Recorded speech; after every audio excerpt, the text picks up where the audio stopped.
A lot of people ask what I've been up to since high school. And honestly, nothing good. You know what I would find surprising? A little grace in this world. You're either making the world a better place or you're making it worse. No matter what, you have to just keep going. How do so many people get to be so evil? It doesn't keep you up at night. Don't like to think about it. You look at me like you have something to say, but you never say it. May God have mercy.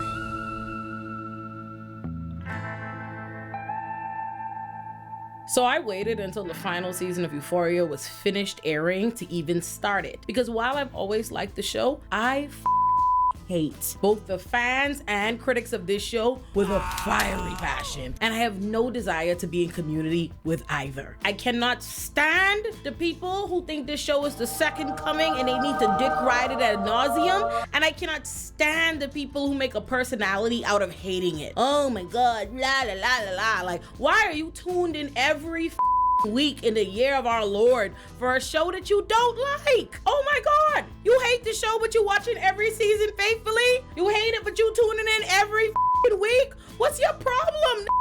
Watch what you like. I hate them people. So I wanted no parts. I waited until the show was done and the noise about it finally quieted down so I could watch it and form my opinions free from the pressure to tell anybody what they want to hear. So I could tell y'all right now, don't matter if you like the show, hate the show, you ain't gonna like what I have to say, and I ain't saying it for you. Because like I told everybody in my pop production called You're Watching Euphoria Wrong, it might be titled right now, Euphoria Never Had a Plot. Either way, I liked the show. I always liked it because I recognized it as what it felt to me, which was an art piece. It never had a true plot, just character used as devices to be illustrations of particular kinds of trauma. It was pretty, it was vibey, that was cool, but it never had a plot to me. So when the trailer for this season came out and everybody lost their minds immediately because they was like, what the is this? This is not the purple vibey art piece that I've been watching. What is this? The desert, the Midwest, guns, crime, shooting, what the is going on? From everybody seeing that and they were so upset, like, oh my god, Euphoria's lost everything that made it special. They took all the character, what's going on? They about to ruin it. I was like, is that a storyline I see? Is that a plot? Is that some drama for me to sink my teeth into? Immediately, I was already more open-minded to the third season than most people were.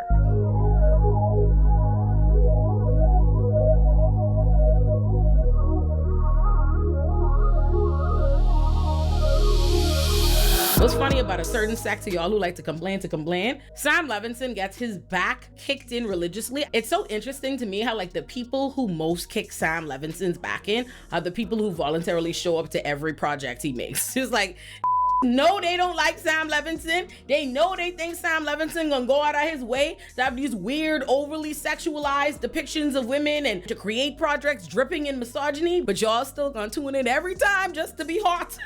One of the things season 3 was most criticized for before the season even came out was that they completely abandoned the visual style that Euphoria is most known for, which I think is funny and interesting because most of the people that I see blue in the face, foaming at the mouth about the fact that Euphoria has abandoned this art style that made it iconic were the same people complaining 24/7 that they had that art style. The Euphoria art style was originally created by a photographer, a Canadian photographer named Petra Collins. So Petra Collins originally lent her iconic style to Euphoria because she was a part of pre-production. So much so that I do believe she actually worked with Hunter Schafer and Barbie Ferreira before Euphoria, and she is actually who brought them onto the production and pre-production. So the style that became iconic and synonymous with Euphoria was actually her style. But what happened was HBO fired her. I think the official reason that they gave her was that she was too young or some nonsense like that. They fired her, they didn't credit her on the project, so she never expected that when the final project came out that they would have retained the art style, her art style that she lent to the project. So what happens is the style that she developed now becomes synonymous with a project that her name is not on, that people don't associate with her.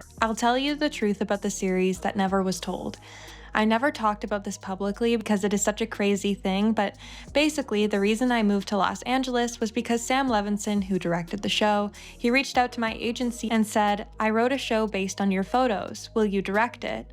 So I moved to LA and worked for HBO for about 5 months. I was like, I am directing the show. I created a whole world for it. I did the casting, whatever. And at the last minute, HBO was like, we are not hiring you because you're too young. And I was like, fine, okay, thank you so much. They won't take my version of the show, obviously. I was so naive, they'll just do another one. So it was fine. I learned a lot. It was interesting. And a year later, I walked out of my apartment and I see this billboard.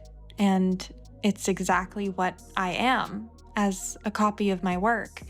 I started crying. I was so shocked. I mean, it happened to me so many times in my career, but not on a scale like that.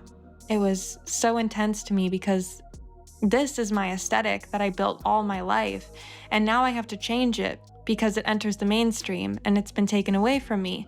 The worst thing was when people were unknowingly saying, this show looks like your photos. She essentially lost her own visual and stylistic identity and had to start over from scratch, right? So that is objectively a travesty. There's no ifs, ands, buts about that. A lot of people have always had criticisms for Euphoria, that it's this kind of like empty, vapid, vibey, just the looks. Like the only thing that is iconic about the show is that visual identity, for which they don't even credit Sam Levinson. So that's always been added to the criticisms, is that Sam Levinson himself is not this amazing, great creator that he's been made out to be, that all of his projects are dripping with the over-sexualization of women and all kind of weird shit that a lot of creators have gone into. Please put videos on the screen for ones you should check out if you want to have a deeper dive into the criticisms of Sam Levinson's work and the hypersexualization and all these other elements. People have felt that he gets undue credit for Euphoria when the only thing that people truly like about Euphoria was actually borrowed or stolen from Petra Collins. So if that's a popular sentiment already in the backdrop of Euphoria and prevalent on all the criticisms of Euphoria, and made worse by the fact that that one show he did, what was it? What was that horrible show he did with The Weeknd? Fucking stretch that tiny little pussy.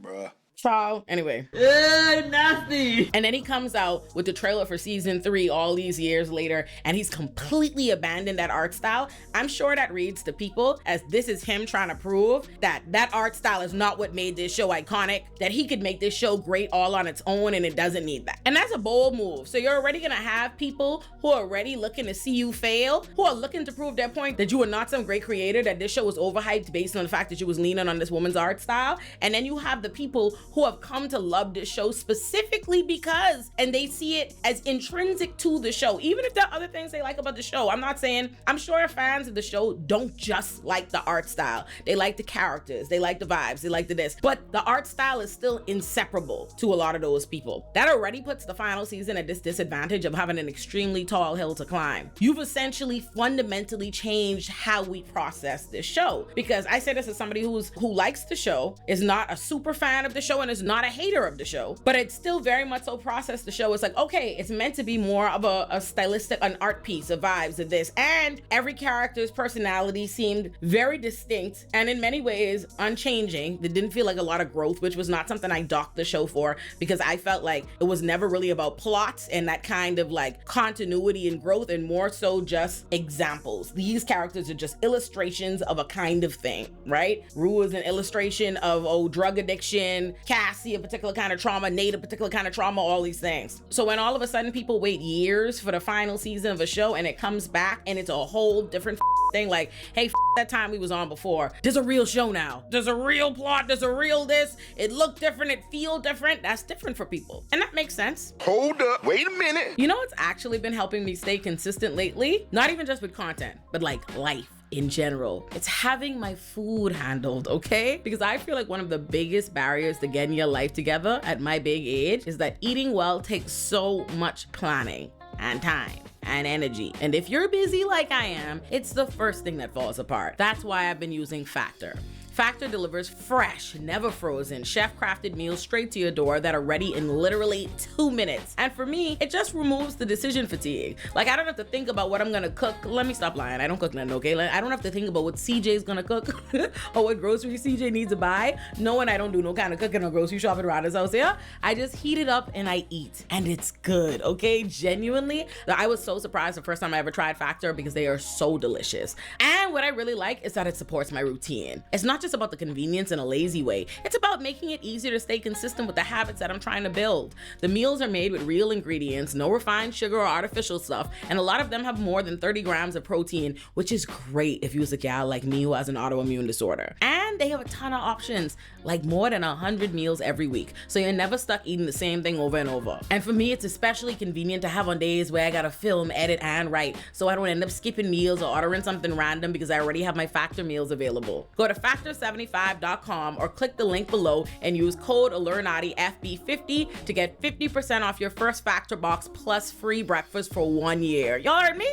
That's code ALLURNATIFB50 at factor75.com to get 50% off plus free breakfast for an entire year. Offers only valid for new Factor customers with code and qualifying auto-renewing subscription purchase. Thank you for sponsoring this video, Factor. Now let's get back to it. But for me, okay, I always liked Euphoria because I just allowed myself to appreciate it for what I felt it was. But your girls still love a plot. I love a show. I love an actual show with a storyline where these ensemble characters actually connect with one another, where their storylines truly interact, not just like play interact. Like in all the other seasons of Euphoria, like even like the play at the end, those felt like ways to force these characters together that otherwise felt like they were on completely separate journeys and doing whatever the But now, here comes this season 3 where it's like, no. We are going to have a real, consistent storyline. It's not just like, oh, the vibes, I don't know what's happening, where it's going, let me feel it, It's like, no,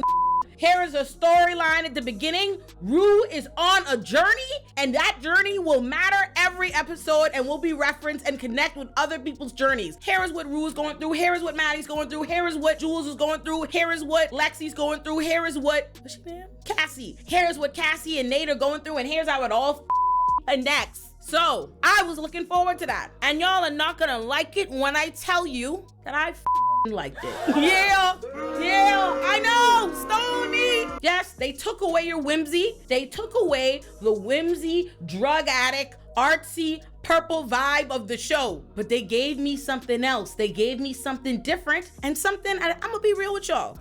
I already know. Y'all gonna be mad, but I liked it. And let me just say this. We should acknowledge that there's a different viewer experience between watching something week to week and being able to binge something all at once. I don't know if I would have felt more how y'all feel about it had I watched it week to week, where it's broken up and you're like, where are we going with this? And you have certain expectations or whatever have you. But I was able to watch all of this in a day. And I think that benefited the show in terms of how I receive it. Now, let me be clear. Clear. That does not mean I liked everything about the show. No, this season. No, that is not what I'm saying. There are things I really liked. There are things I didn't. And there are still valid criticisms. And while I may not be devoting this video to discussing, I still will reference and point out and suggest you go see other people who explore them deeper. Because trust, if you in season 1 and season 2 somehow walked away not thinking that Sydney Sweeney in particular and multiple of these actresses, Hunter Schafer, all of them are being overly sexualized for no particular reason, like gratuitous over-sexualization that does not necessarily advance the show at all. If you manage to walk away from season 1 and season 2 not thinking that, there is no way you watched this season and didn't think that. In terms of that, in terms of the amount of extreme over-sexualization and nudity and blah, blah, blah, blah, blah, it felt like Sam Levinson was at a table and he had a paper that said mandate, and the only thing it said, mandate, show Sydney Sweeney titties as much as humanly possible. They must have told him, you could get another meal for every time you show Sydney Sweeney titties. Every time. If you could show Sydney Sweeney titties, we could give you more money. More money for you if you get Sydney Sweeney titties on the screen. It's ridiculous.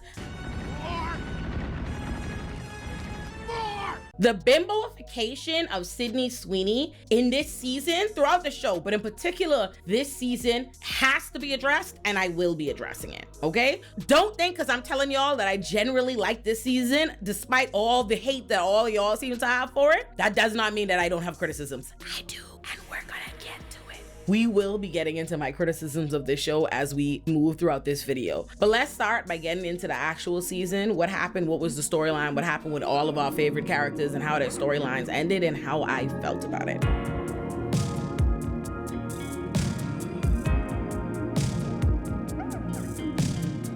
So admittedly, when the season starts, it felt like it was starting a little slow to me. Like I started off feeling bored. When we meet, Rue is in Mexico. She's a drug mule. She's staying at some Christian people house temporarily, which becomes a thread all throughout the season. And I'll say this, I can see people having criticisms with what is a prevalent, prominent, pro-Christianity type thread throughout the season.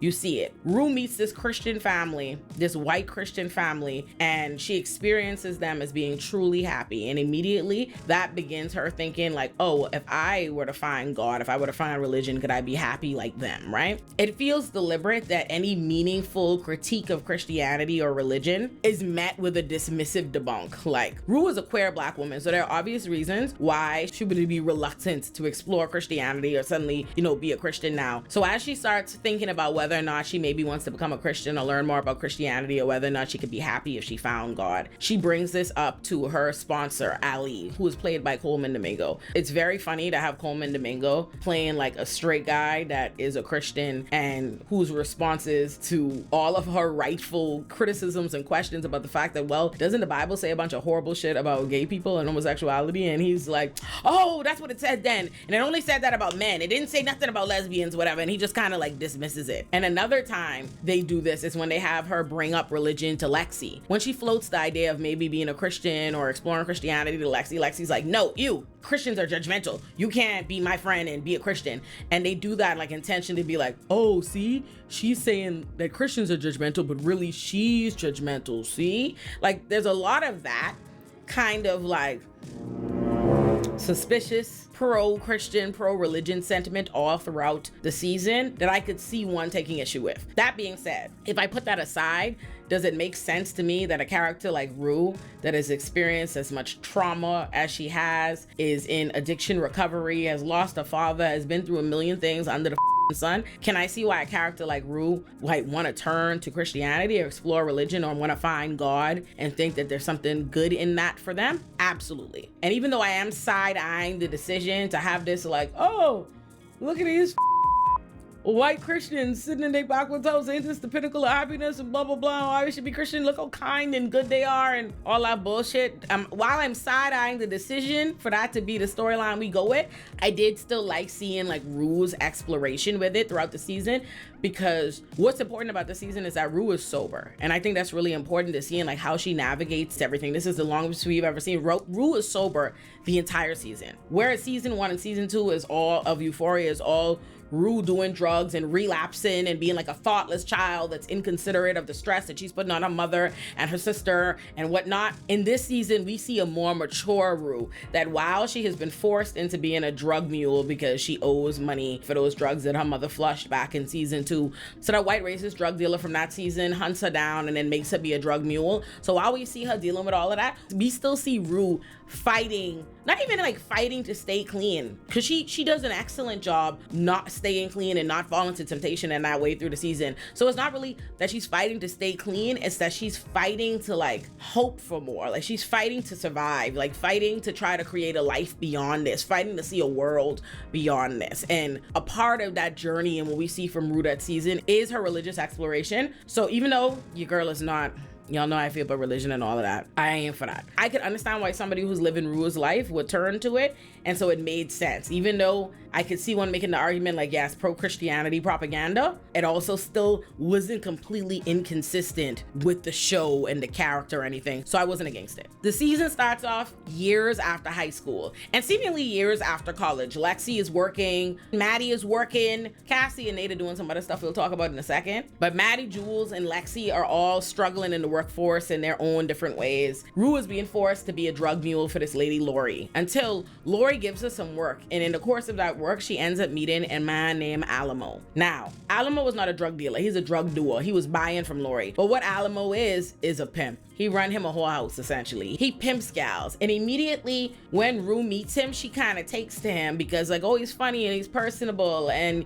she likes the idea of working for him more than working for Lori. She's being forced to be a drug mule for this. Like, Lori and her people are literally like white trash Confederate Nazis. They literally have Nazi tattoos and shit. They're literally Nazis. So, I could continue having to be a drug mule for the Nazis at gunpoint, or I could maybe just work in the whorehouse with this black man and all his black workers that seem cool. And they did seem cool. There's Alamo. There's his right hand. I don't even know what Alamo's right hand name was. His name is Roller in Power, and that's what I know him from. That's my and he was great in this too. He have Marshawn Lynch, and then he have our boy Dwayne from A Different World, also known as Zendaya's daddy in a show that they was on Disney together, right? So black crew, we love it. So she manages to get Alamo to make a deal with Lori after Lori gives him some bad product that's laced with fentanyl that ends up killing one of his girls. As a matter of compensation for killing one of his girls, he gets Lori to begrudgingly agree to let him have Rue work for him, so like she's released from her debt. But in the course of this starts a beef that carries on throughout the rest of the season, because while they having this argument over Lori's fentanyl-laced drugs killing his girl, and so they owe him compensation, because they Nazis and they racist, they just being disgusting and belligerent to him for no reason. So for whatever reason, they call him a pig on the phone, and that upset him, and now they going back and forth doing all kind of bullshit to one another, and that causes a beef and crime beef that just keeps escalating, and not just putting people in danger, specifically putting Rue in danger. To the point where in the course of doing all this work, she eventually gets caught up. The DEA arrests her, and they make her be a snitch. So now they trying to use her to catch Alamo and Lori and them. So now she's being forced to like play both sides and put herself in danger for the DEA so she don't get arrested. Cool. Now that's the primary storyline that we have that, beautifully enough, actually does connect to the other shit we gonna be dealing with.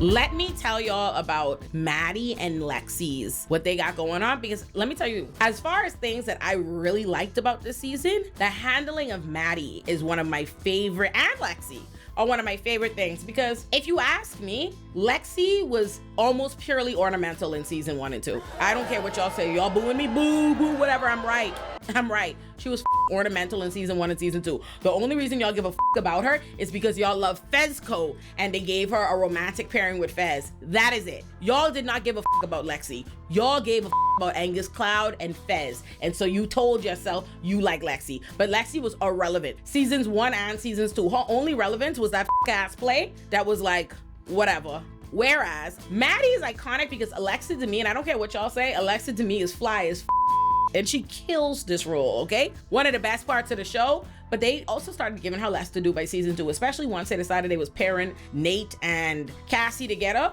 They wasn't giving Maddy the time and attention her character deserved to do as much as she could have been doing. But they changed that this season. And not only did they change that, for me, I could watch a show, an entire spin-off show devoted purely to Maddy trying to get ahead in her career. When we meet Lexi this season, Lexi is working on a set for a TV show. You know, she's trying to build up her name, do her grunt work to become like eventually actually get to write on the show. But she's working on the show as like the assistant to the showrunners, hoping to be able to write on the show. And then we see Maddy. Maddy is like the personal assistant to an agent in Hollywood, and we see Maddy trying to like get off her own shit. Like, how does she become her own manager, her own agent? She gets an idea at the start of the pandemic to start helping girls get popping on OnlyFans, and she starts doing really well at that, like managing them and getting them right on that. But her job, the actual agent manager that she's the assistant to, wasn't trying to have it. Literally, this is at the beginning of the OnlyFans boom, and she's like, oh, that makes us look bad, that's not what we do, blah blah blah blah blah blah, made her get rid of her client,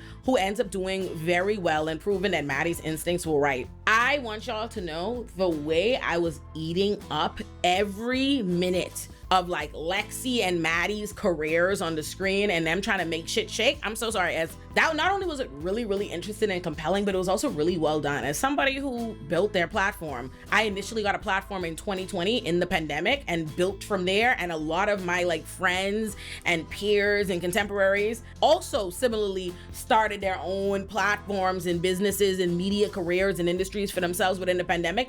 That's the kind of shit I love. Even without the pandemic backdrop, just period. That shit was so good. It was some of my favorite parts of the season. And it connects because what happens is, Lord, this is where shit go off the rails some. It still connects and stuff, but this is where shit go off the rails some.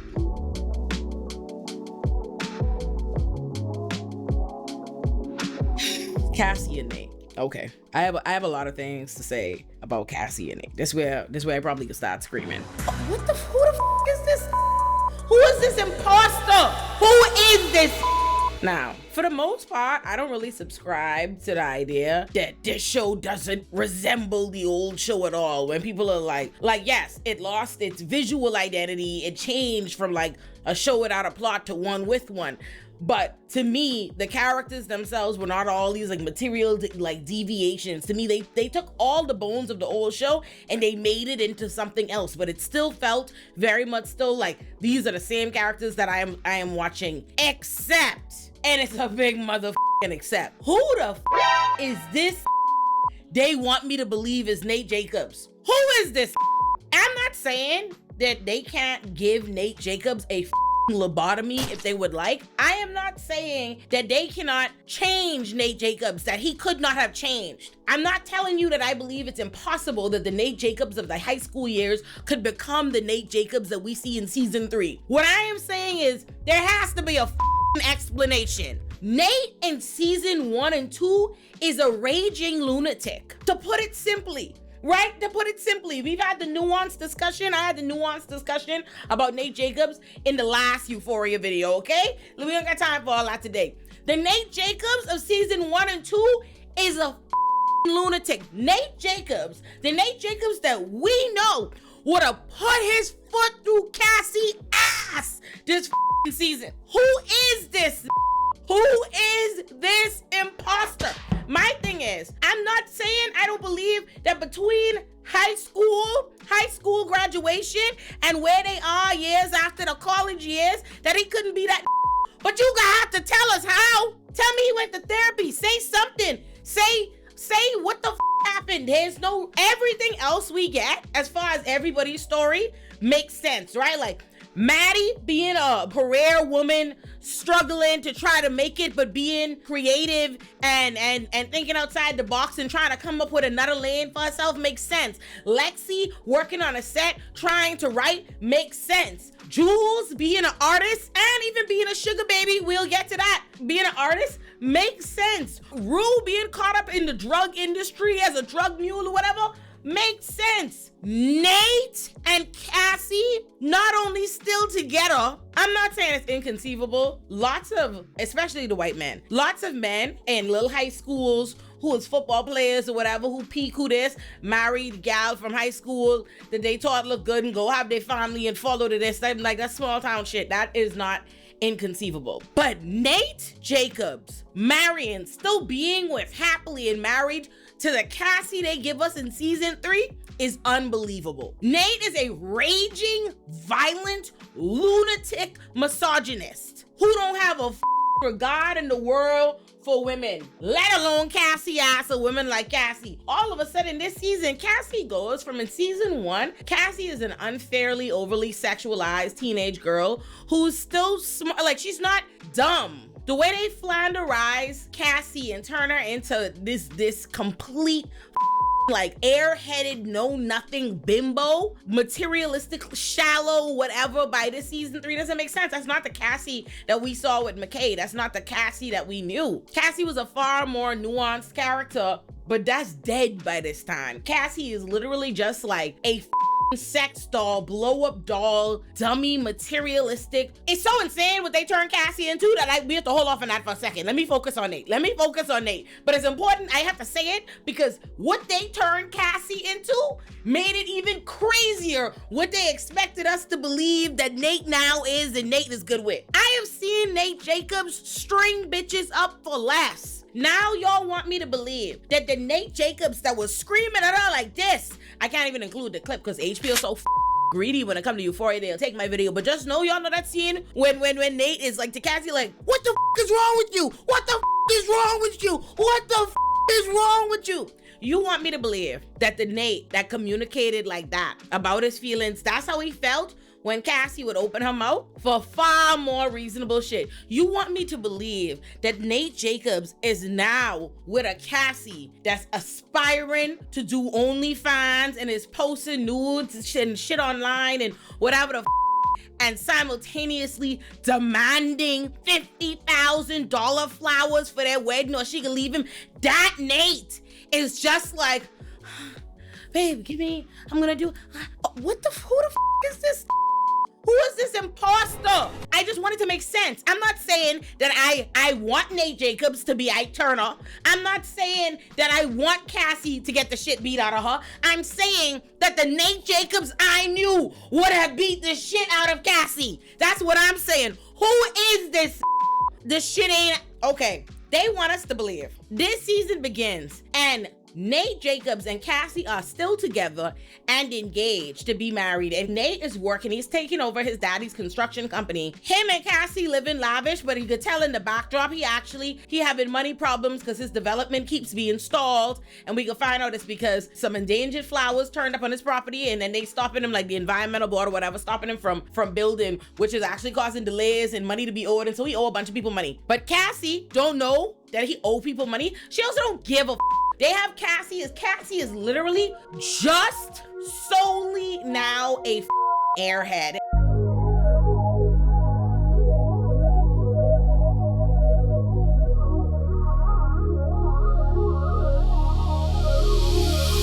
I've seen people, and rightfully so, criticize the way that Sam Levinson sexualizes and over-sexualizes all his female leads, and like the fact that all the characters now appear to be in sex work in some way. And here's my thing. I have several thoughts on that, because to me, my teenage years do not resemble Euphoria. I tell you, I'm at best a Degrassi millennial myself. You know what I mean? Euphoria is not no shit that looks familiar to me or makes sense in my brain for a teenage experience. But I know, because of many of you have let me know and let everybody know all over the internet, and I'm sure you typing right now, y'all must have had a vanilla experience and that was completely normal. My teen years was like. And I understand. Y'all have experienced, some of you had teenage years that look like this, and I feel sorry for you. I hope that you're in a better place. I hope life is better now, because what the But I said that to say, y'all insisted to me that all these characters and what these kids was doing that seemed illogical to many and that they would be doing in their teen years as opposed to maybe being college aged or whatever. Y'all said it was normal that they would be doing shit like this. And okay.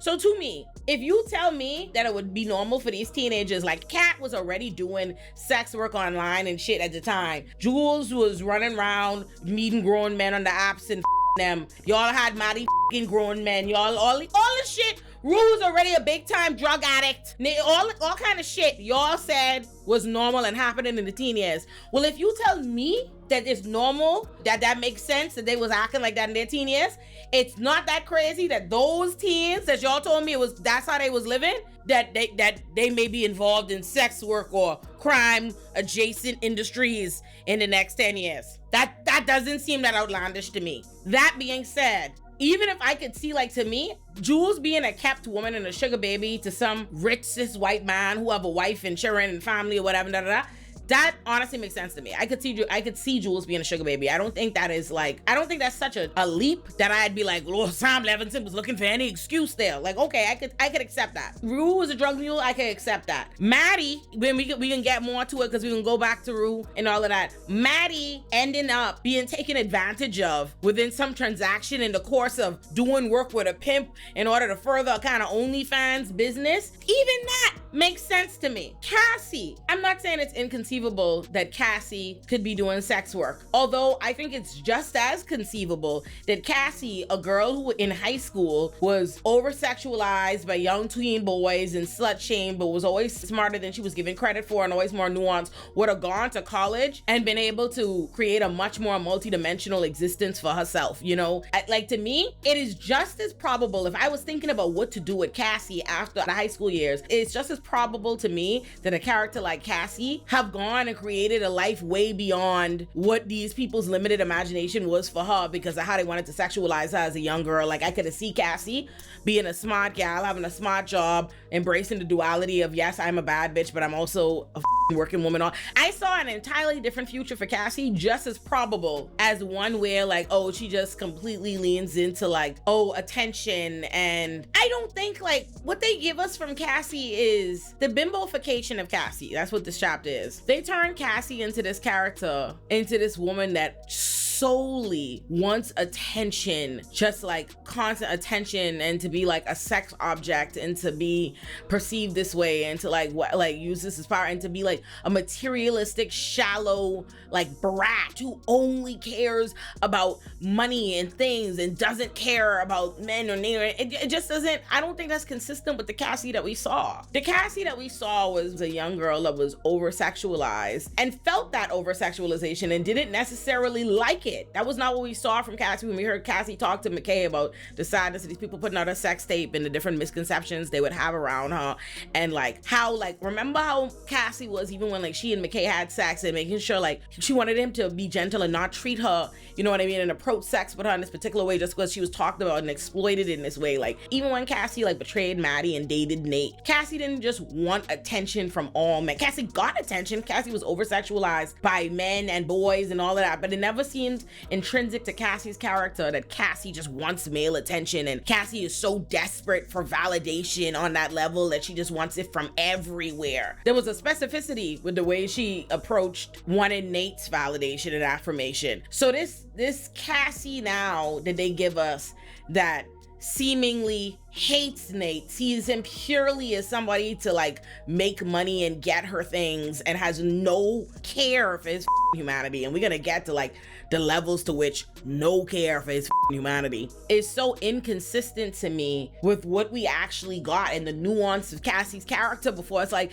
we were aware that Cassie was perceived as just a pair of tits to the world, but that wasn't what Cassie was to herself. That wasn't what Cassie was like. Cassie loses all depth and nuance. Damn. Like Jesus. It feels, I don't know Sam Levinson, so I don't want to accuse him, and I don't know what's going on in the process or what the thought process is, who all in the room, what's cause, but I'm like, damn, this comes across like made a financial decision that men want to see Sydney Sweeney as they love her as Cassie because of the sexualization of the character, and they want to see her tits and they want to see her this, and how much can we turn her into a sex object? That's what she felt like this season, and like horrible. In order to make her this like shallow sex vessel, they made her morally bankrupt and materialistic and horrible to where she seems horrible, who's now no longer anything like the bad. If this was season 1 and season 2 Nate, until she was treating the way she was treating, then okay.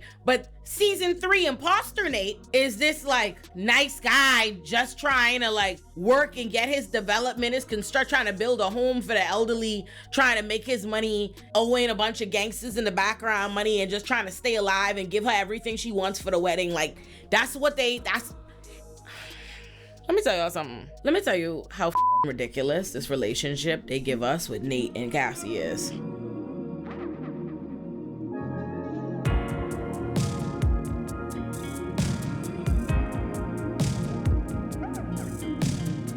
First and foremost, they have Cassie desperate to get like famous, doing like OnlyFans type shit. That's what she into. She posting all kind of like, it's just like who came up with this? Y'all just wanted to see Sydney Sweeney in costumes and shit. They gotta, like, they have Cassie where all Cassie do is research sex fetishes and shit or whatever online, and do weird sexual shit that she think will appeal to a niche demographic of weirdo. Like, so she dressing up as a dog and she barking and she on the ground. She doing all kind of shit. And Cassie's doing all of this because she want attention and she want more money. Even though they have money, they giving her everything she wanted, they're planning the wedding, but she's decided she wants $50,000 flowers for the wedding. $50,000 on flowers for the wedding. And she don't get, and when I tell you she carrying the on like this, like, oh, maybe you can't afford a wedding, like maybe you're not a real man. Like she basically like, oh, you're not a real man, you can't afford this, oh, brokey. Like that's how they have her. And Nate's just like, come on, I'll get the money, I'll get you what you want, I can't do the, like, who is this? Every time I was just like, who is this? Who the is this? Because I know Nate, but this is not him. Y'all can imagine, oh, first of all, a regular that's not a homicidal Nate Jacobs, like turn ass would lose their mind at a bitch in your face talking about, oh, $50,000 flowers, if not, you not no real man, or go work. Which, that's the kind of shit they have on, right? And if that wasn't crazy enough. So Nate now, even despite he in debt because he waiting to hope that he gets like the go ahead on his project, that he stops being stopped by this like environmental agency or whatever over these endangered flowers because he owed these gangsters money. So he definitely in the cost of owing all these gangsters this money that he behind on. He ain't want to spend no $50,000 on no flowers because he ain't have it to spend. But anyway, she insists. Cassie got her nudes all over the internet and like, oh, she won't take it down unless he agreed to give her the lavish wedding that she want. So this one I said like the Flanderization and bimboification of Cassie is insane. This one had reached like the most ungodly, actually the wedding, dog, 2 times. The second time is the biggest time, but the first time gotta be mentioned. At the wedding. This is at the wedding. This gal, I don't even remember what the she wanted. She wants something expensive, whatever it is. She just come at the wedding screaming at this pulling like a big scene, basically, oh, this is the worst day of my life, calling this basically a bitch at this. I mean, like, it was so insane. Like, this is not this, like, who is this? Why did y'all turn into this? Like, who is like this? Like, why is that what we've made Cassie into, dog? Like, I know don't like Sydney Sweeney. My jeans are blue. I know we don't like Sydney Sweeney, but why have we decided to murder Cassie? Why are we taking that out on Cassie? What's going on here? They turned Cassie into both, like, literally nothing more but something for the male gaze, in the same breath that they also turned it into, like, what men hate, because that's what attracts them the most, right? Like, men want to overly sexualize and turn a woman into a sex object and think of women as nothing more but dumb bimbos who are just there for their sexual desire and sexual pleasures, in the same breath that they vilify women as like, oh, these evil things that only care about money and that's it, and they don't really love you. And that's what they turned Cassie into suddenly this season, and she never was that before, but they turned her into that to the extreme. So not only did they now have Cassie screaming at this man, wailing this man, carrying on at the wedding, like illogically, boom, I know, after she realizes like the gangster shows up at the wedding, the gangster that Nate owes money shows up at the wedding and threatens this man, threatens his life at the wedding, and she's upset. He in danger, he getting threatened because he owe money, and she, and talk about owing money, she on his back to spend lavish amounts of money on shit that nobody needs. Then after that, because she realized that this man in debt and he getting threatened, he in danger, that's when she goes to go pussy in front of everybody, calling him broke and screaming at him, oh, he's broke, he ain't a real man, he's broke.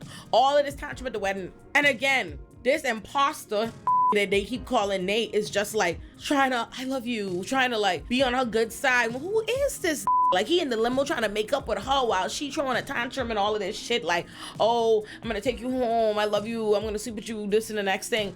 I'm like, who is this? And then they get home, and instead of being able to go consummate their marriage like they thought they was about to do, the gangsters is there. Listen to me. When I tell y'all, they beat the ever-loving mother dirty stinking shit out of Nate Jacobs. I mean, they beat him so mother bad. I had to mute the TV. I couldn't even hear. It was sensory overload, hearing how they was whooping this ass. And as this is happening, when I tell you they turned Cassie into a soulless thing, her husband, and a man who she's now been with for all kind of years, right? This is post-college years and all. I think they about to kill this. They cut off his finger. No, it wasn't his finger yet. They cut off the finger later. They cut off his toe. They cut off his toe. And she's like crying and making it about her, like, not because of him. She ain't even paying him no mind. She don't care that they beat him up. She's like, oh my God, there's blood on my dress. This is the worst day ever. And she like starts like, as she crying and making a scene about herself, she like talking to the that's orchestrating the beating, like, who's saying, oh, he don't take accountability. She's like, he never does. She's literally like vilifying her husband that's getting the shit beat out of him. And then after that, she has a huge, like, he almost dead and she mad at him. She have an attitude. This is in my pocket, a stone. This man literally get beat within an inch of his mother life. They take his toe and she have a attitude. She mad, she complaining, always wrong. I was just like, what world am I living in? And again, that's what I like about this season. The fact that like there's a real storyline. There's a real storyline consistently happening episode to episode, and it's all connected. Everything that all the characters, they actually have a reason to be interacting and knowing each other, and for us to be getting all these stories at the same time. Versus Euphoria before, used to just feel like a collection of separate art pieces that they like fused together, which was fine. I liked that for what it was, but I like what they've given me with this, because you know, Cassie and Maddy ain't been cool since high school, but Cassie, being a bitch that wants to get famous and do OnlyFans stuff or whatever, and she's an opportunist, realizes that Maddy is working in this industry and she's doing this and the next thing, so she reaches out to Maddy for Maddy to do what she knew that Maddy did for some other girl with her OnlyFans and stuff. So Maddy starts managing her, and they start getting to the bag. But in the course of them getting to the bag, Maddy helps Cassie get famous, you know, online famous as an OnlyFans girl. She making all kind of bread, and she is sending money back for Nate to try to pay the gangsters, but it ain't enough money fast enough. But we can get to that. In the course of becoming like OnlyFans famous and stuff and doing that, she gets an opportunity, or she forces an opportunity rather, to audition for a role on the show that Lexi works on, which Lexi ain't into, because Lexi's like, can I have anything of my own? Lexi already hated in high school having to live in the shadow of Cassie and the over-sexualization of Cassie, and now she's basically get overlooked for Cassie and feeling like she have to like rely on talent and work for things, and Cassie just is walking the room and steal the attention. So here she is now, having like worked her way into getting this job, worked her way into getting the apartment that she has, worked her way into these opportunities, and here come Cassie now moving out of her marital home to come move into an apartment in the same apartment building as Lexi, because Lexi can't have nothing. So she already irritated by that. Then the next thing you know, she trying to get a job on Lexi TV show, and she dropping Lexi name, letting them know like, oh, she's her sister. But Cassie come right there, and she end up getting the job anyway. And even though Lexi was upset, and rightfully upset, I understand why she feel away, like, damn, can I have anything? Rightfully upset about it. It ended up working out for her because they let Lexi be in charge of writing the storyline. But what happened was Cassie, completely forgetting, by the way, that she have a husband at home who is in massive debt and danger. They have to be paying off this debt, and they using this money and stuff to pay off the debt so he don't get killed. Once she gets the opportunity to be on the show, and Lexi says it to her, because Lexi just wants shame. Lexi, you know, Lexi have her own issues, like we just discussed about living in her sister's shadows. So she just wants shame her sister. So she's like, oh, if you want to be on the show or whatever and do that stuff for true, you need to delete your OnlyFans. So Cassie, without thinking twice, deletes her OnlyFans that had been making all this money that her and Maddy built up, that they have a whole business relationship doing or whatever. And as though like, it's like she forgot the understanding she and her husband have is that she's supposed to be, you doing this because we need the money. We supposed to be paying off the money. But when she saw an opportunity on this show, which to leverage like a real kind of career for her or whatever, she just immediately completely delete the OnlyFans without any kind of backup or guarantee or anything. Why? And what happened is the network spin right around and say, hey, the storyline is fine, whatever, but we don't want like a real actual sex worker like playing her. We don't need that kind of controversy. Fire and replace her with a regular actress. So now she ain't get to be on the show anyway, and she don't have her OnlyFans. And then that's when she get in the mail, damn Nate finger, they done come. Like I say, money ain't getting sent fast enough. Even though they was sending money, it ain't enough money fast enough. So the gangsters done come, they done take Nate toe, and they done take Nate. So now she ain't in communication with Nate. She in communication with the gangsters. And so now she trying to figure out how to get her OnlyFans back so she could make the money. Her and Maddy scheming, they doing this and the next thing. Now, before we could continue on with what happened to Nate and Cassie trying to get this money so Nate don't get killed, and her and Maddy trying to get to this bag as a part of this whole plan, we have to go back to Rue and Rue dealings with this Alamo. Let me first make sure I say this about Alamo, the introduction of Alamo and his crew. One of the things I cared least about, I actually don't think there's anything I cared less about in season 2 of Euphoria than Rue and Lori and that whole thing. That shit like never made sense to me at all. Like it was uninteresting. Nothing about Lori was interesting or intimidating or anything. It was just like whack to me. That never moved me. I feel like I had zoned the out, and it didn't make any sense to me why you would want a teenage drug addict to be the first person moving your product. And it makes no sense. Like, Rue was basically a crackhead. That's what Rue was. Why the would you be trusting that person with your money and your drugs? You would want them to work for you. The shit was so stupid and illogical. Like, I just couldn't take it seriously. I didn't care about it. Are you delusional? Do you suffer from a mental illness? And so I wasn't very excited to see like, oh, they could keep that. we're gonna still keep on with that storyline of Rue owing this lady this money and stuff like that or whatever this season. So I was not looking forward to that, and I was not feeling good about it when it began. And I'm like, oh my God, these Nazi hillbillies with Lori and them. I was so uninterested in it until they made it make sense with the introduction of Alamo and his crew.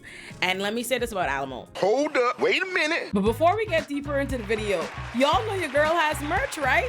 That's right, the Illuminativerse has merch, so you can rep your favorite channel. Whether you're an Illuminati pop girl like myself, an Olay and chill enthusiast like my baby sister, an Olay and friend stan like all my friends, or somebody who locks in for my 2-hour Illuminati productions, we've got something for you. We've got mugs, shirts, and hats. It's all very cute because Cartoon Me is adorable. Shout out to Tuner Tariq for being the man behind her. And to my pop watchers in particular, please know that you wore me down and I finally gave y'all a shoot me with your big gun merch that y'all kept begging for.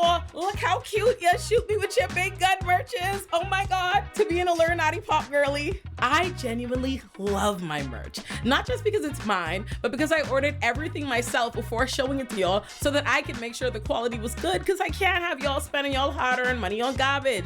Which is why I am pleased to report that I now have a cupboard full of the most beautiful glossy mugs and a drawer full of the comfiest Illuminati shirts. So if you've ever wanted to support the channel, rep your favorite corner of the Illuminativerse, or just walk around with my cartoon face on your chest like a true Illuminati fan, check out the merch store linked in the description below, or go to illuminati-shop.fourthwall.com, or use the QR code on screen to make sure you get your Illuminati merch today. That's illuminati-shop.fourthwall.com, or click the link in the description, or use the QR code on screen to run me your money today. Now let's get back to the video. Alamo, there's an episode where they do a backstory. They do Alamo's backstory, and we experience Alamo's childhood and how he came to be the that he is, because his mommy was a cold-blooded bitch. That's the best way to put it. They show you his backstory when he was a little boy, and his mother was dating a man that was so nice to him, so good to him, that his mommy, like, you know, went out his way to say like, oh yeah, a good man or whatever will create a relationship with you and, you know, have a relationship with him. And he gets real close to this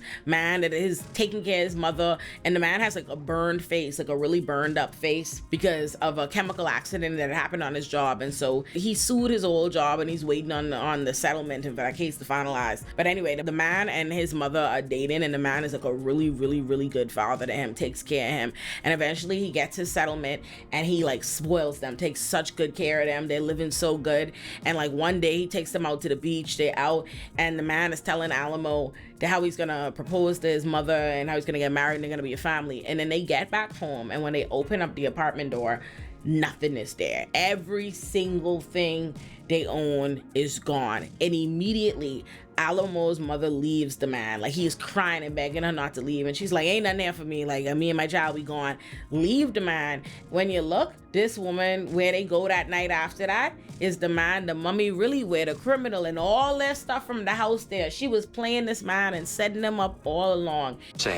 That's cold. And that is Alamo's villain origin story for when he said he never let a bitch swing him again. He let his mom swing him. He had no idea his wicked ass mother was playing that good man. And from then on, that decided he was never gonna be the good man that get played, and he'd never trust another woman again. He could do wrong by these bitches. I tell you a lot of backstory, because when I tell y'all that backstory was so good, they did such an excellent job. I was so locked in to that. I was like, oh my God, somebody go give this to Courtney Kemp and let her go make this another power book. I was so into that. They did that so excellently. I really, really actually enjoyed the introduction of this all-black crew of criminals that Rue was working with. Loved it. To me, with that, they took something that I had found completely and made it good. Alamo's backstory is one of my favorite parts of the season, and I liked also Alamo as a character. The performance that the actor who played Alamo did, excellent. Alamo, the way Alamo like flawlessly oscillates between charming, charismatic, funny black uncle feeling to scary, dangerous gangster, like incredible. But in the course of him doing all that oscillating he does, he meets Maddy. And when he meets Maddy, they end up connecting on the fact that Maddy has this budding OnlyFans business, and he has a bunch of gals because he's a pimp essentially, right? He ran this brothel, and they decide to work together, that he'll supply girls to Maddy for Maddy to do this OnlyFans stuff and create this infrastructure, and he take a percentage. But it quickly goes from that man seeming like a nigga who respects Maddy's business acumen and sees her different than he sees the other gals, them instantly trying to take advantage of her and expecting her to sleep with him too and whatnot.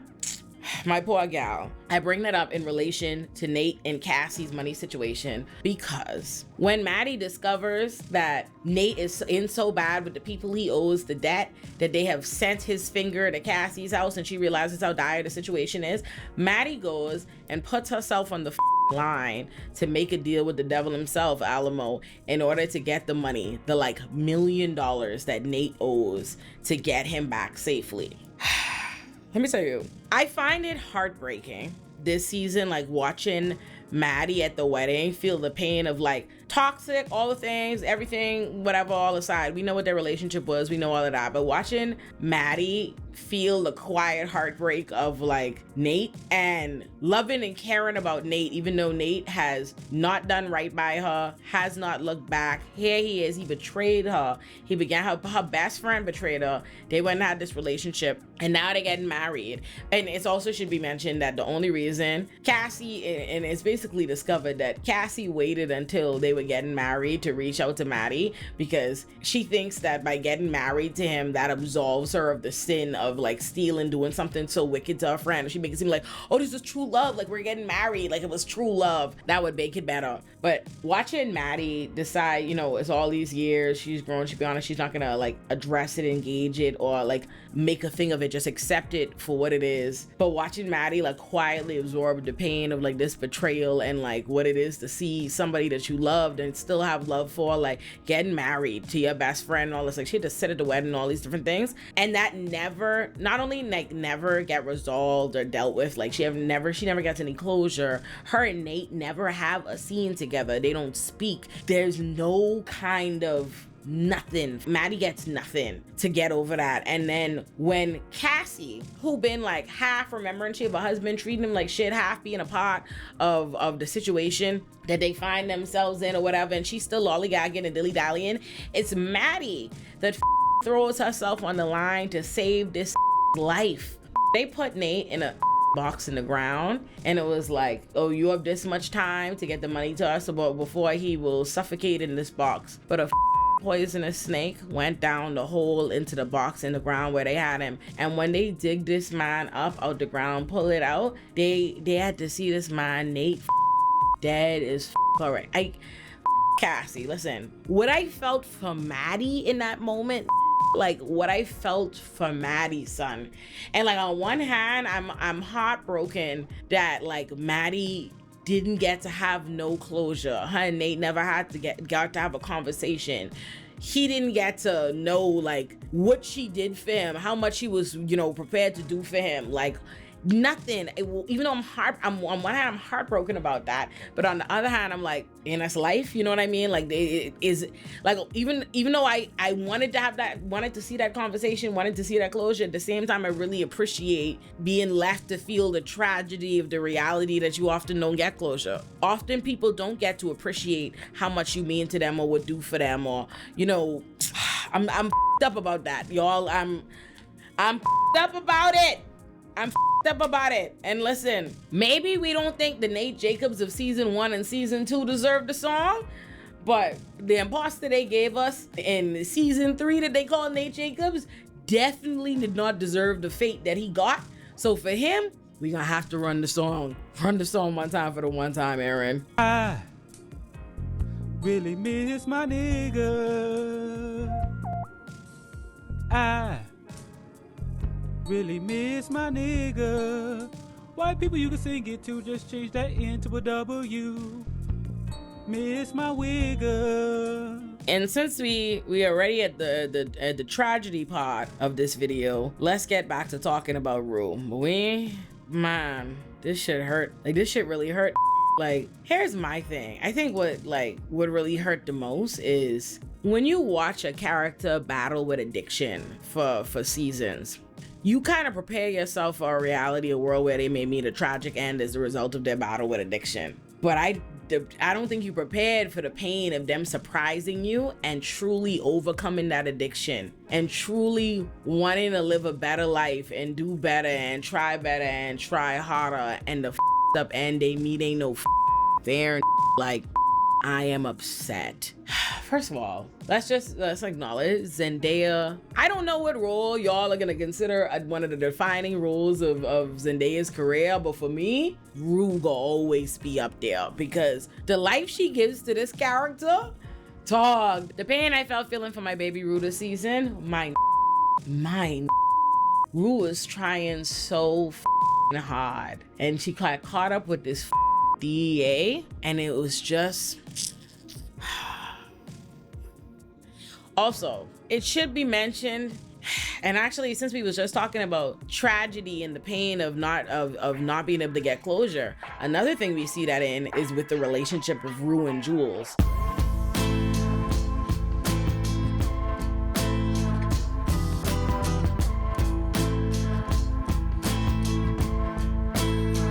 Rue and Jules reconnect this season after having not been together. Rue is doing her drug mule shit. She's working with Alamo and shit now. Jules is an artist, but also a kept woman because she's the sugar baby of Sam from True Blood. And we need to talk about Jules much because Jules doesn't get that much screen time or much to do this season. But I did like what she got to do and the screen time that she got this season. Okay? First of all, it should be acknowledged that Hunter Schafer served looks every second that she was on the screen. Oh, actually, Alexa Demi and Hunter Schafer were serving looks every time they were on the screen.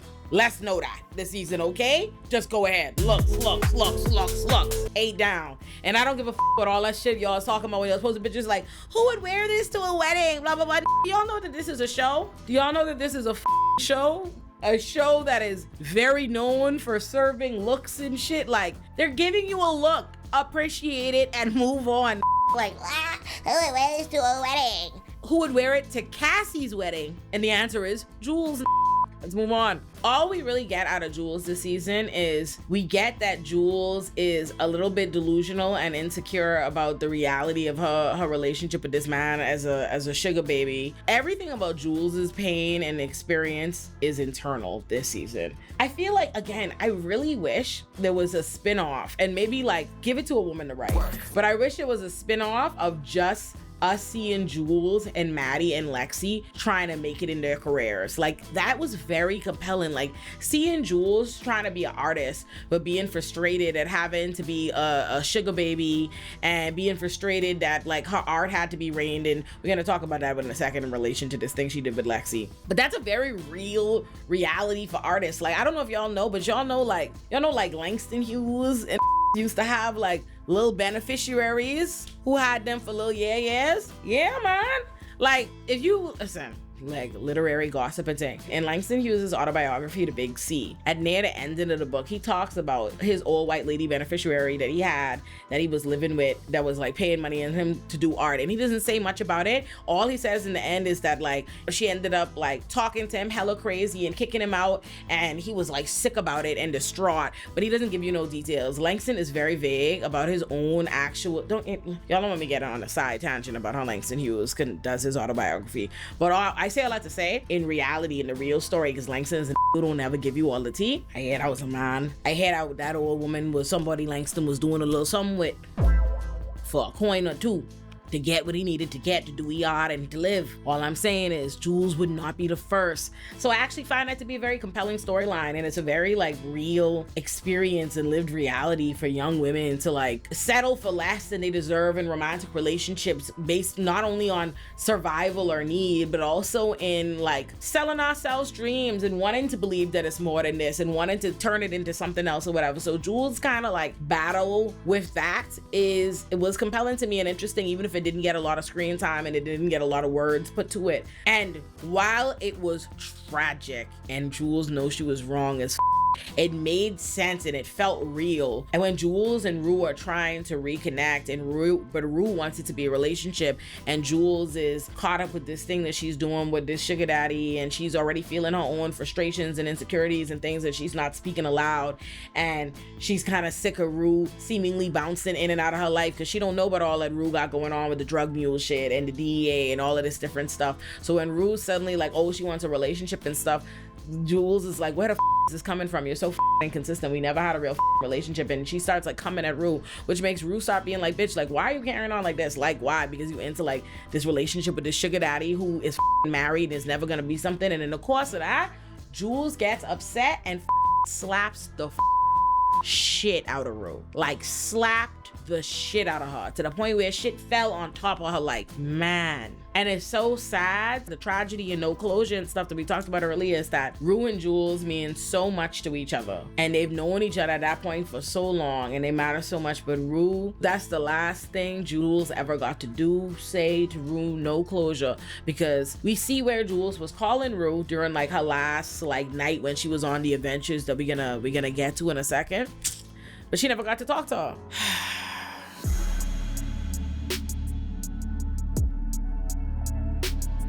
And similarly, with a lack of closure was Lexi also had a bad last conversation with Rue.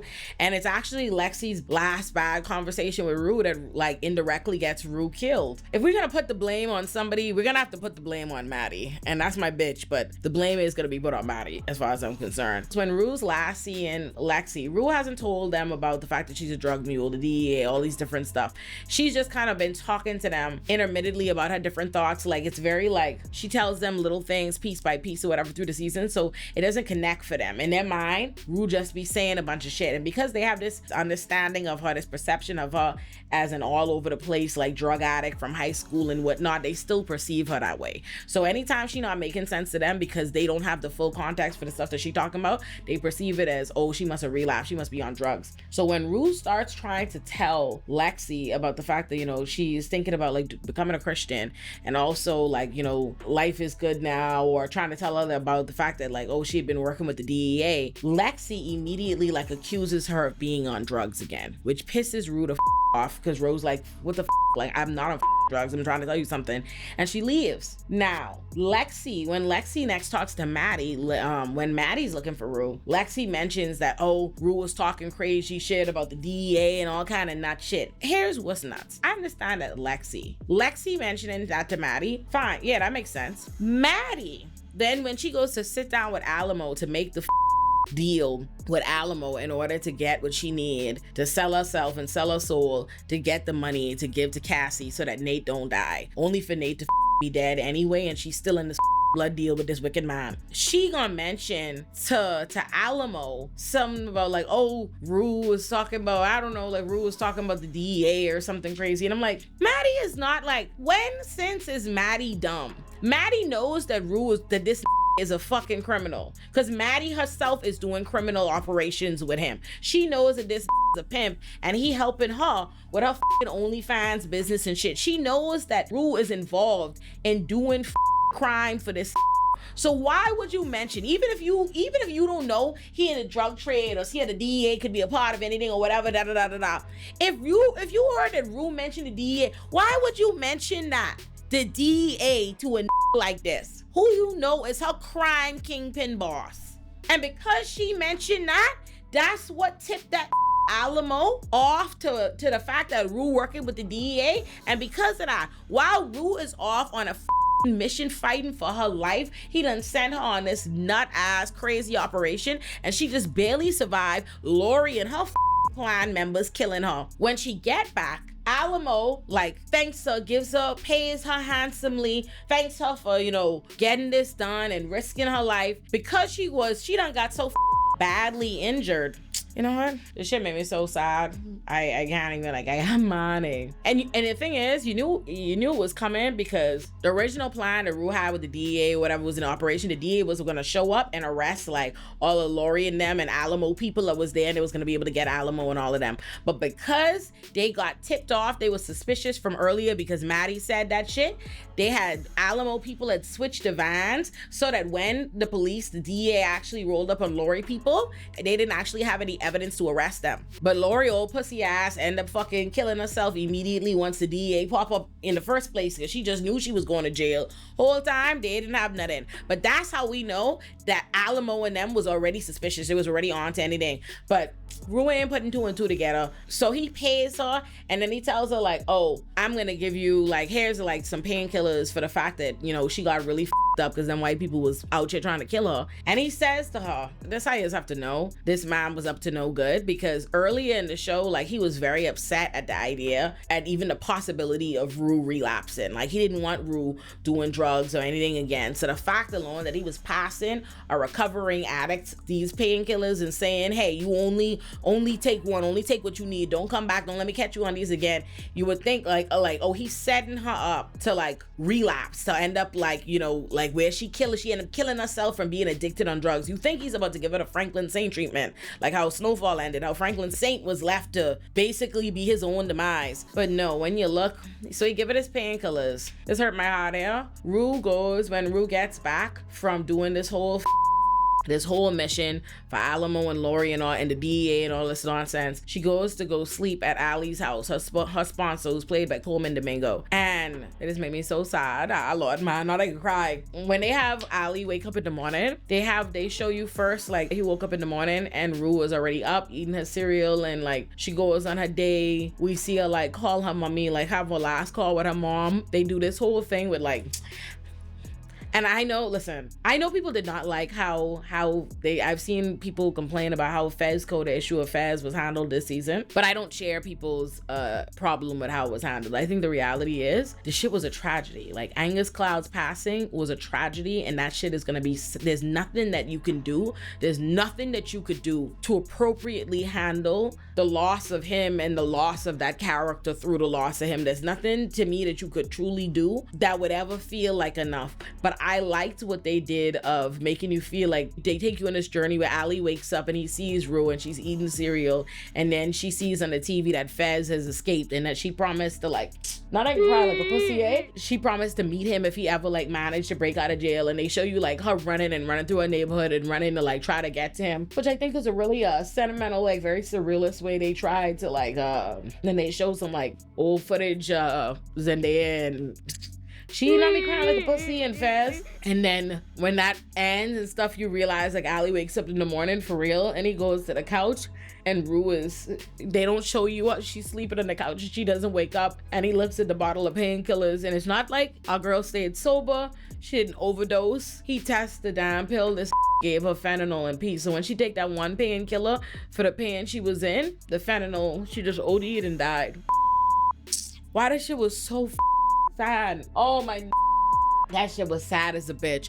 And also, I should say this, I waited the entire season to be finished to watch the entire show, because I tell y'all, I don't want to watch with people, and I avoided spoilers the entire season, only for on the night of the season finale, my friend Nadia, me and CJ friend Nadia, I click on her close friend story, and why, for no reason under the sun, Nadia gonna make a close friend story spoiling the ending, saying that Rue and Nate died. I just want y'all to know, I wouldn't let this video end without making sure I kick Nadia back in. Let me tell you, let me send you what I sent to Nadia, because y'all can hear what the I had to say to Nadia, because I'm still mad about that shit. The way I avoided Euphoria spoilers the entire season, because I wanted to wait and binge watch the entire season once the final episode aired, only to click on your story in immediate. Nadia, if I could teleport into your home and choke you out, my like, ooh, Nadia, count your days, Nadia, count your days. I just wanted y'all to know Nadia couldn't get away with her crimes. Yeah, it was so hot, but that shit devastated me. And then on top of that, you guys, she dies like that, and then it have Lexi and them thinking like, oh, she just relapsed. Like, oh, that shit upset my heart and soul. That broke my fucking heart. my heart. I know another thing people were upset about was that Rue's mom and sister weren't in this season. I understand, like, I love Stormy Reed too, and I love the performance of the mother. I am not somebody who thinks that TV shows need to go out of their way to write maybe less compelling stories or not the stories they wanted to tell just to keep certain characters on the show because we don't want to part with certain characters, or unfortunately certain actors may be out of work. That's how you end up with Stranger Things and all these shows having a million characters that they don't have shit to do with just because they want to have this ensemble cast or whatever. Like, it's too much. I was okay with it. Do I think that they probably could have still found something maybe compelling to do with the mother and the sister this season, but I didn't think they needed to be there. And I liked the little bit that we did get of just seeing her mummy the one time with the one phone call. That was enough for me. I'm so sorry. I know that's not a popular opinion, but that's how I feel. But I was devastated when Ali found Rue dead. Like, that broke my heart. And from then on, it had been shown to us throughout the season, like, Ali's like journey of constantly burying people, and that he'd have his book of writing like when people died and like how he would go about dealing with it. But we see after Ali sees that Rue died from fentanyl, he calls her mom and he writes it in his book. When he writes in his book like when she died and her name, and he remembered, like, Ali say, babe, this, I'm not just taking this sitting down. And Ali says he's getting revenge. Ali say, enough with it. I can find another way to make myself useful to my community. That Ali got in his military fit. We're going back to war, and he showed up at Alamo Place and he turned that bitch inside mother out. Turned it inside out. And I need y'all to know, I don't care what y'all say, I don't care how y'all feel, but this season, this shit was so good. I was on the edge of my seat. This was so good. Every part of how Ali getting this like revenge for Rue gave me life. Oh, like, if you're gonna do something as painful as killing my girl like this, like putting me through this, I thought it was really tasteful that we didn't like see her, that she's just like sleep on the couch, like how it's done, and then Ali going to go get it back in blood for our girl. I loved it. And I loved that they had my roller. I loved the little bit of they showed me of his like mutual respect for Maddy and their mutual rapport, and him feeling for Maddy at what Alamo was trying to do to her in the position he was in. And you see it throughout the season that he's a man of a certain kind of like ethic and principle, and Alamo ain't quite measuring up. And you see that even in the final that Alamo just don't have a certain kind of principle, because after Ali shoot up that bitch to get Alamo out there, Alamo was like, let's have a final duel, like we gonna draw on the last thing, whoever get the shot, you know, like a whole Western cowboy standoff. And Alamo, just like the shiesty trifling is, he shoots early, but the gun our boy Roller gave him don't got no bullets with his wicked ass. And so Ali sends that to God, as he deserved. The season ends with Ali returning to where the season began, when Rue was standing at that white Christian people home that she was staying in when she was doing her drug mule operations. The people had made her feel like this is where happiness really is, and made her want to be a Christian. And so he goes there, and that's how the season ends, with them like praying for Rue. And honestly, I thought it was good. I thought it was good.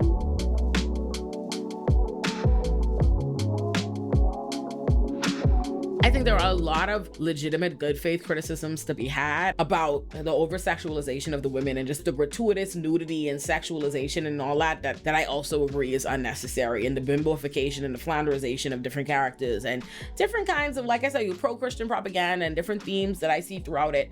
But overall, I still enjoyed this season. And to be honest, I'm gonna be real with y'all. I like this season. I think they're different. I think 1 and 2 are different than 3 in a way that I wouldn't say I like 1 better, because what they accomplish is different. Like I never watched season 1 and 2 for the plot. I was never watching the story. It was for the vibes and like how you feel about these characters and feels. But this like gave me a story and something that I felt like I could invest in. Like I said, like I'd really enjoy a spinoff that was just about Jules and Maddy and Lexi's career. And I guess Cassie if she needed to be there, but honestly I really don't need her. Just Jules, Maddy, and Lexi. And I would prefer for Maddy to be like the focal. I'm into that. I got involved with that. That's giving me life. I would be feeling that. So I like this season. I know that's not what we were expecting. And I want y'all to know, I wasn't expecting it either. I thought I was gonna hate it. I had already made my thumbnails to say the downfall of Euphoria. I just knew that I was gonna come and explain to y'all how this season destroyed Euphoria. But that's just not how I felt. So instead I had to tell y'all, well, I'm here to give you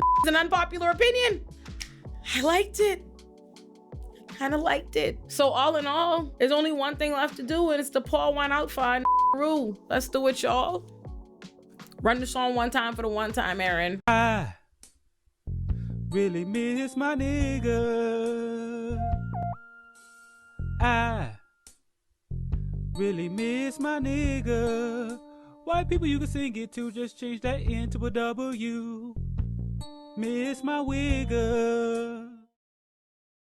If you enjoyed the video you just watched, congratulations! You've officially wandered into the Illuminati-verse. Now, before you get overwhelmed, let me explain where exactly you've landed, because apparently one YouTube channel was not enough for me. If you're looking for my biggest productions, the kinds of videos that require me to disappear into a cave for 6 weeks and emerge with an existential crisis, subscribe to Illuminati, my flagship channel, where you'll find my magnum opuses like If Pretty is a Privilege, Ugly is a Curse, How This Didn't Age Well Destroyed Media Literacy, How Men Become Aziz Ansari, Why Serial Killers Aren't Monsters, and so much more. If you're here because you love television, movies, and hearing me explain why everybody misunderstood your favorite character, subscribe to Illuminati Pop, my TV and film essay channel. That's where you'll find fun deep dives on How I Met Your Mother, Sex and the City, Desperate Housewives, You, Euphoria, Insecure, Girlfriends, and more. And if you'd like to watch my videos uncensored, get early access, and support the channel directly, just join the Illuminati Pop Patreon. If you are looking for chaos and a good time, subscribe to Olay and Chill, where I unpack reality TV, TikTok drama, documentaries, chaos in internet, and whatever nonsense the internet has cooked up this week.